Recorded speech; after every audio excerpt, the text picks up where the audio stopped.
Welcome to the Old Time Radio Westerns. I'm your host, Andrew Rhines, and let's get into this episode. This episode is going to be Western Stories. And we're going to do a series called Death Valley Days. Now, it was very big on radio, but there's only 5 episodes that are surviving, and it was huge on TV. It's an anthology series that features true life stories of the American Old West. Let's get into this episode. This episode original air date is June 17th, 1938, and the title is The Burro Who Had No Name. Hope you enjoy, and again, thanks for listening.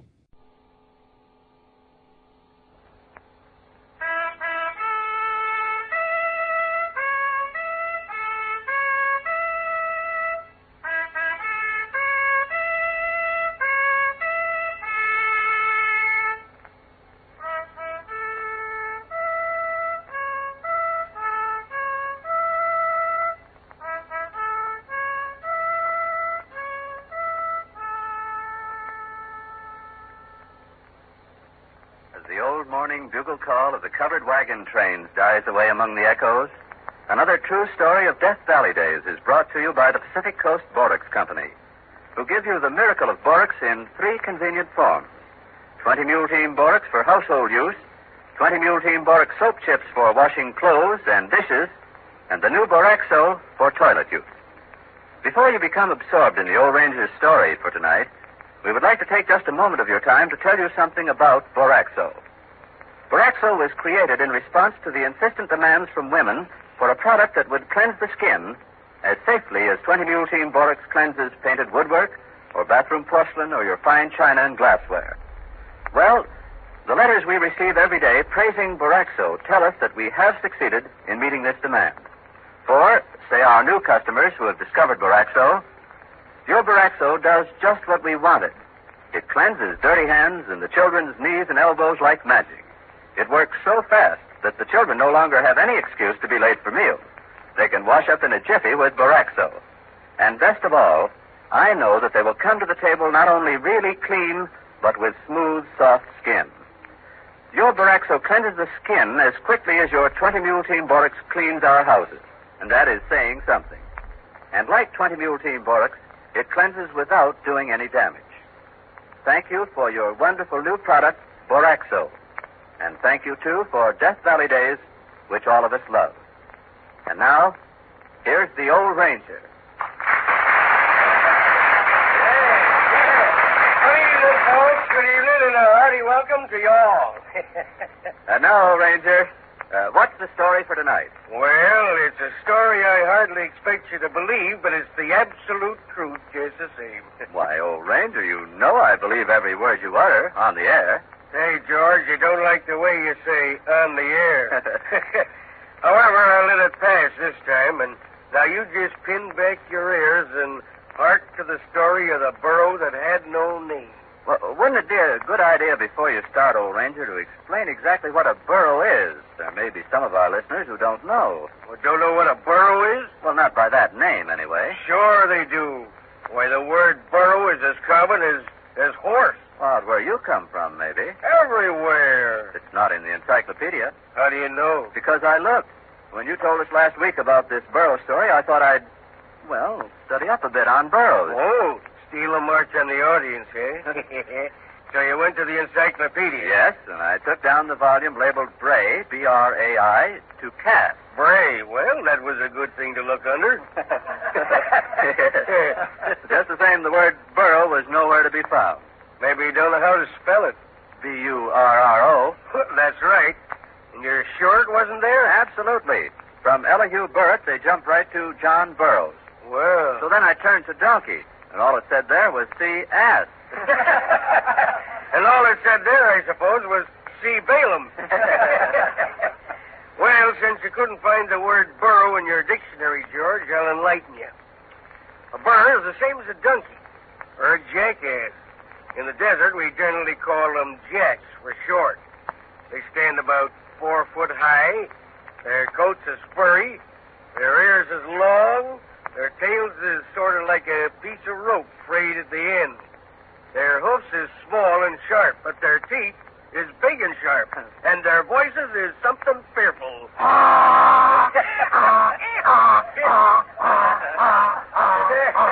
There you are. And now, since you got a mental picture of the animal, well, let's get going on the yarn. The scene opens in the mining camp of Rhyolite. It's the year 1905. Walter Scott Smith, known as Smitty, and his partner, Ole Martin, are negotiating with a feller in Rhyolite for a string of burros with which to start out into the hills. Yeah. Now, if you can just fix us up with a couple of good riding burros. I can give you two of the finest riding burros in Nevada.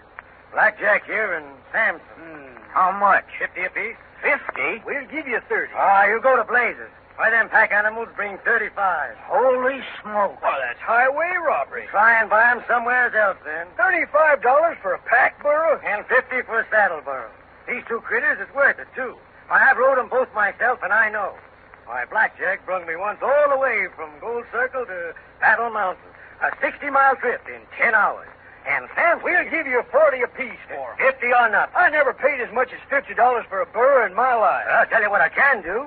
I can give you a cheaper pack burro in place of one of them you picked out. Yeah? Which one? That one over yonder, sniffing at the pile of tin cans. Now, I could give you the white burro? Yeah. I'll let you have him for $20. I wouldn't take him as a gift. 15. You think I'd be fool enough to go prospecting with a white burro? Hey, what's the matter with a white burro? Well, they're unlucky, that's what. Unluckiest thing there is. So you don't really believe that, do you? We could swing $15. You ain't suggesting that we buy that white jack. Well... Pay $15 for a Jonah, a Jinx, a hoodoo? Only you're crazy. You must have been out walking in the sun without your hat on. He ain't really white, Smitty. He's kind of gray. He's as white as you or me. Well, we ain't exactly lilies. I'll make you a price of $12 for him. How's that? You shut up. I'm talking to your partner. If he buys that white fur off of you, he's no longer my partner. Oh, Smitty. I mean it, Ole. You and me's been prospecting together since Panamint days. We've slept under the same blanket, drunk out of the same canteen, gone 50-50 on every strike we've made. I think a heap of you. But if you pay as much as 2 bits for that ill wind yonder, our trails is going to part. So help me. I guess we'll just take 4 burros, mister. It was on the second night out. Ole and Smitty were finished with their supper, and Ole went over to feed the leavings to the burros. All right, I'm coming. One at a time now. Why, hello. What's the matter? Am I counting noses right? 1, 2, 3. One of our jacks missing? No, seems we've acquired an extra one. Got 5 now, huh? Yeah. Well, if those fool greenhorns don't know enough to tie their critters up, they deserve to lose them. Let me have a look. So, huh? It's the white burro. Well, it's a white burro. It's the same white burro that sharper in Rhyolite tried to palm off on us. Oh, now, that ain't likely, Smitty. I recognize him. In the dark like What's this? more, he recognizes us. Look at that glint in his eye. Oh, I don't see no glint. He's a grinning at us, gloating over us. The blasted little devil. You're to blame for this, Ole. It's all your fault. My fault? It's on account of you he's followed us here, and it's up to you now to get rid of him. Well, how? How? You ask me how? Well... We'll fire rocks at him, cuss him, kick him. I wouldn't want to do that. All right, then I will. No, you leave him to me. I'll make it plain to him that he ain't welcome around here. Well, see that you do. Pronto. I'll be washing up the supper thing. All right. Now, here, you critters. Here's your grub. Now, don't you be so greedy, Samson. Don't you know there's others to share with? You through with that tail yet, Ole? Yep. Then I'll take it and wash it along with the frying pan and... Ole Martin. Well, what's the matter? You fed that burro. Well, which burro? The white burro. Ah, now, Smitty. You needn't deny it. Look at him licking his lips. Well, that's just... Just some bacon grease he's trying to get off his whiskers. Well, you're imagining things, Smitty. Is that piece of flapjack sticking to his nose my imagination? Oh, well... You fed that burro, and you just promised me you'd get rid of him. I will, Smitty, honest. Honest. Right away. It's too late. We'll never be rid of him now. That evil little blighter will trail us wherever we go, bringing us nothing but bad luck. Look, he's leaving now. What did I tell you? Yeah. He's walking right off into the desert. You see, he's savvy. He's savvy that supper is over, but he'll be back. You just wait and see. The next morning, when Ole opened his eyes, he looked around fearfully. Then he breathed a sigh of relief. The white burro was nowheres in sight. With breakfast over, the partners packed up their outfit and moved on farther into the hills. That evening, they made a dry camp, and while Smitty unpacked and prepared supper, Ole went off with one of the pack burros to rustle a supply of firewood. It was almost dark when he returned.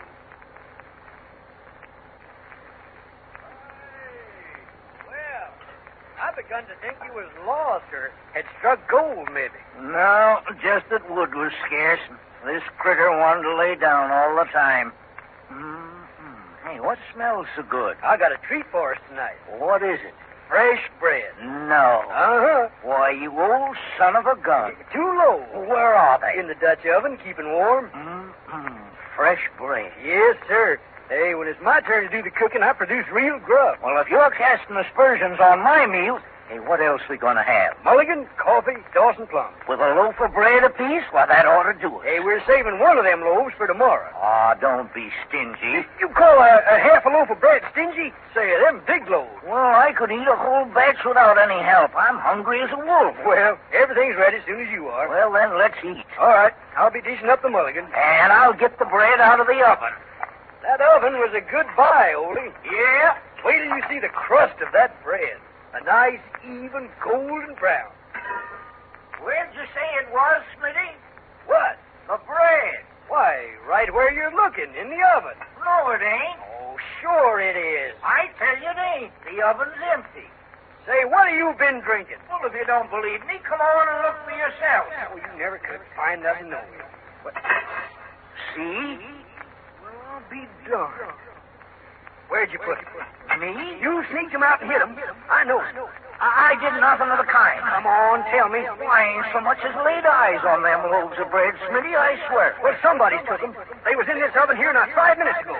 You sure? Of course I'm sure. I come over and took a look at them, see if they was done, just before you come in. You don't suppose one of the burros could have stole them, do you, while your back was turned? Well, how could a burro lift up the lid of a Dutch oven and carry off 2 loaves of bread?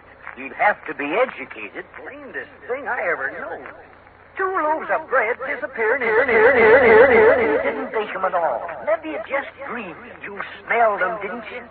Well, that's right, I did. Ole. Yeah? Ole. Look. Over yonder. Where I'm pointing. What's that sticking out behind that big boulder? Why, it looks like a couple of long cactus leaves. It's a pair of ears. Maybe. White ears. Ole, it's... Now, don't jump at conclusions, Smitty. Let's go see. I told you this had happened. I knowed he'd turn up again.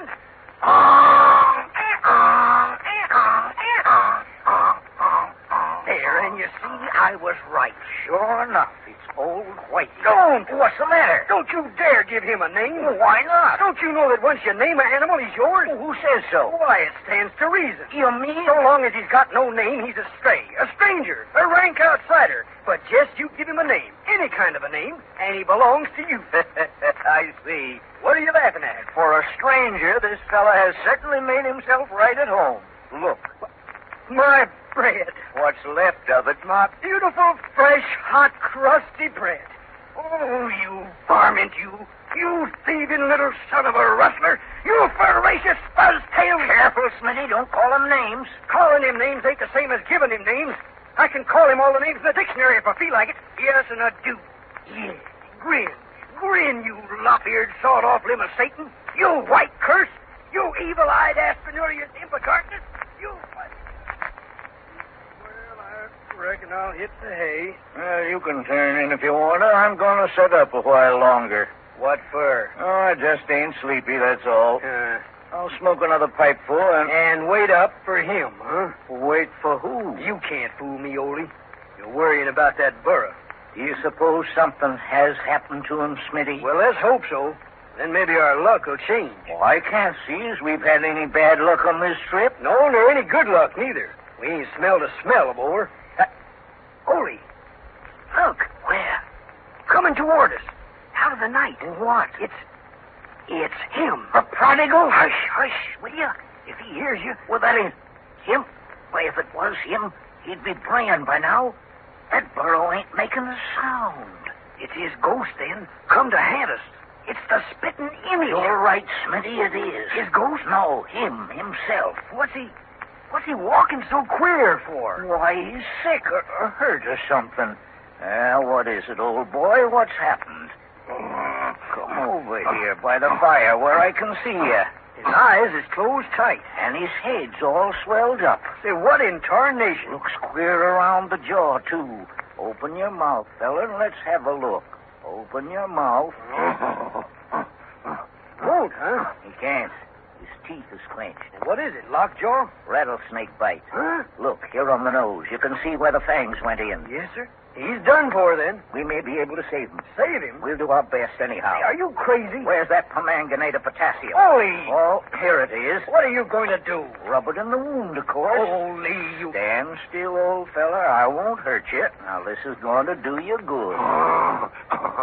Ole, have you went clean out of your senses? This critter's a jinx.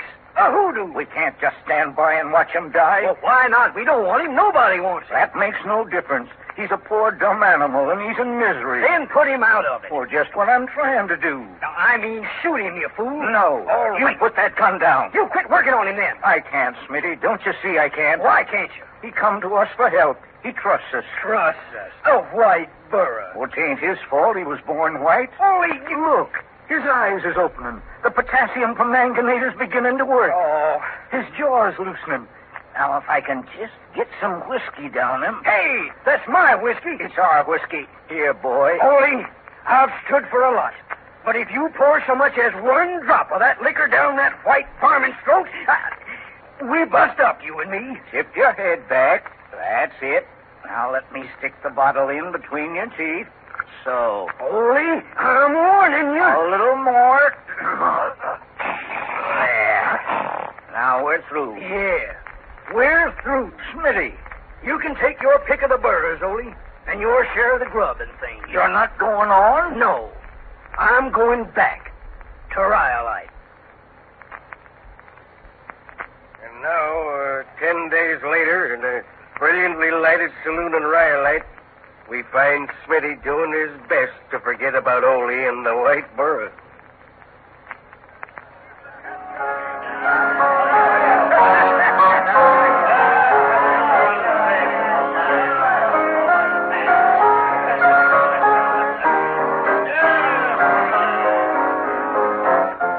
He's in his second childhood, that's all you can say for him. Yeah, have another. I don't mind if I do. Yes, sir. Ole needs a nurse or a keeper or something.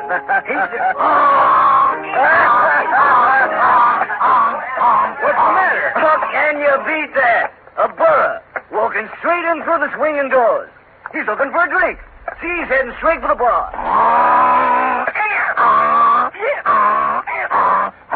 Jumping Jehoshaphat. It's the white burro. What? The burro I was just telling you about. He's come back to hoodoo me again. You're just saying things. Here, have another drink. It's him, I tell you. Look at that scar on his nose. That's where the rattlesnake bit him. Must mean Ole's back then. Funny he come back so soon.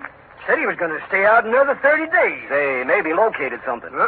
Not with that white burro along. Look out, he's gonna bite you. Hey, get away from me, you unlucky varmint. What do you mean, grabbing hold of my coat? Let go of me, you hear me? Get away from me. Get out of here. Go on, back to that old fool Ole. Yeah, that done it. He knows Ole's name all right, don't he? Why wouldn't he? Well, why don't you go? What are you standing there for? What are you looking at me like that for? Take them eyes off of me, you hear me? Say, trying to tell you something, Smitty. Oh, I ain't interested. Well, something's troubling him. Yeah, his conscience, maybe. You don't suppose something could have went wrong, do you, with Ole? Be his own fault if it did. I just wondered. Well, what could have happened to him? Oh, nothing most likely. Ole's an old desert rat. He knows all the water holes in Nevada. Got plenty of grub. Well, that being the case, how about another drink? No, I've had enough, thanks. This one's on the house. I can't stop now. All right, you. Where is he? Is he here in Rhyolite? No? Then show me where. Hey, Smitty, where you going? Wherever this critter takes me. You mean? I'm going to look up Ole. Well, it was just about sundown of the third day out that they found him, laying unconscious at the bottom of a narrow canyon. Ole. Thank the Lord he's still alive. Ole. Huh? It's me, Smitty. Smitty. I come as fast as I could, Ole. He brung you here, did he? Straight as a die. Good boy. He turned up in Rhyolite. Just like I told him to. I knowed right off that something was wrong. What happened, Ole? Where you hurt? My leg. Broke? Yeah. Yeah, I can see. I was following some float up the mountain. It was getting dark. Like a fool, I didn't want to stop, and somehow or other I lost my footing and fell. Clear down here? Yeah, oh. It's a wonder you wasn't killed outright. Shows how tough I am. Gosh. I knowed I could never make it back to town, even if I had a burro to ride. What happened to your burros? And they went off. I don't know where. All but this fellow. He stuck by me until I sent him away to get help. I figured I had enough water to last me till you could get here, if you'd come. Why, Ole, of course I'd come. I didn't know. I was sort of afraid. You think I'd let you die out here alone? Alone with my samples. Huh? They're around here somewhere. Samples? Of ore. I run across something mighty good, Smitty. Here's one of them. Take a good look at it. Let me see. High grade. I'll say. Real picture rock. I'll bet she has says a trip to Europe per ton. If we wanted to go to Europe, which we don't. We? You and me. Oh, but Ole, We're still partners, ain't we, Smitty? Ole, I don't deserve it after the way I treated you. Heck, you just saved my life, didn't you? It wasn't me. It was the white burro. The white burro. Ole, Yeah? have you named him yet? No. Then let's give him a name now. Smitty, After all, he's earned it. you know what it'll mean, don't you? That he'll be ours for the rest of his life. Yes. All right. I'm willing.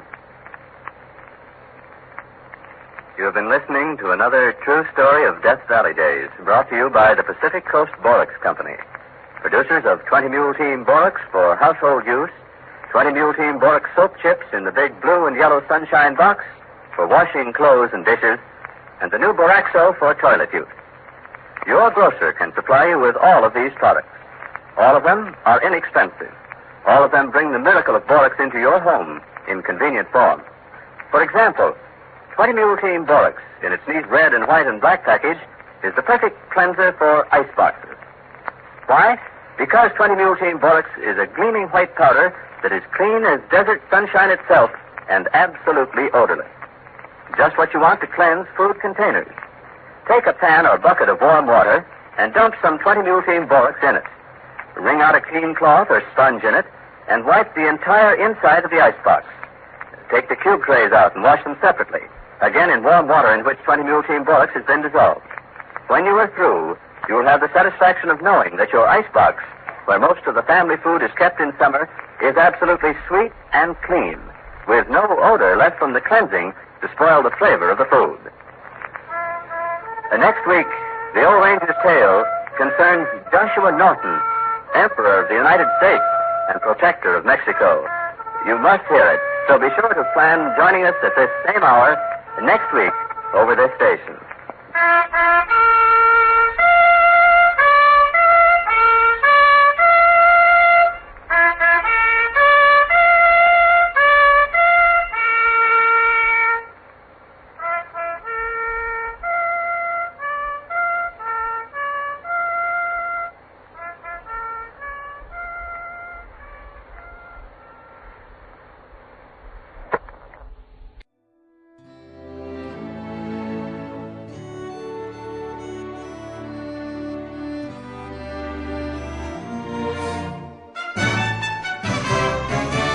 This has been a presentation of OTRWesterns.com, and we hope you enjoyed. Please take some time to like and rate our shows in your favorite podcast application. Follow us on Facebook by going to OTRWesterns.com/Facebook. Join in the conversation by going to OTRWesterns.com/Discord. And don't forget to send us an email, podcast@OTRWesterns.com. This episode is copyright under the Attribution Non-Commercial Share Alike copyright. For more information, go to OTRWesterns.com/copyright. Have a great day, and again, thanks for listening.